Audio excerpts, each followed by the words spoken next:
LRS కు ఆశించిన స్పందన ఉందని, అయితే గడువు పొడిగించే ఆలోచన లేదని మంత్రి పొంగులేటి శ్రీనివాసరెడ్డి అన్నారు.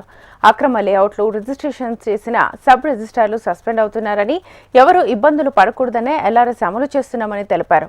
ఇక భూముల రిజిస్ట్రేషన్ కు సర్వే మ్యాప్ తప్పనిసరని, భూమికి మ్యాప్ లేని వాళ్లకు కూడా సర్వే చేయించి నిర్ధారిస్తారని అన్నారు. భూభారతి అమల్లోకి వచ్చాక రిజిస్ట్రేషన్ల ఛార్జీలు పెరుగుతాయని, దాదాపు 1000 మంది సర్వేయర్లను నియమిస్తామని చిట్చాట్లో మంత్రి పొంగులేటి తెలిపారు.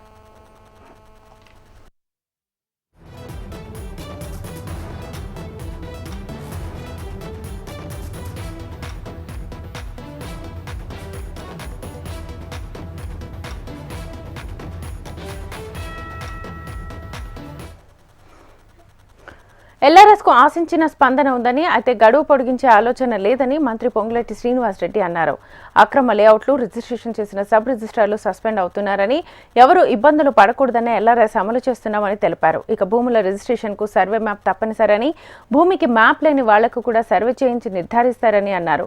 భూభారతి అమల్లోకి వచ్చాక రిజిస్ట్రేషన్ల ఛార్జీలు పెరుగుతాయని, దాదాపు 1000 మంది సర్వేయర్లను నియమిస్తామని చిట్చాట్లో మంత్రి పొంగులేటి తెలిపారు.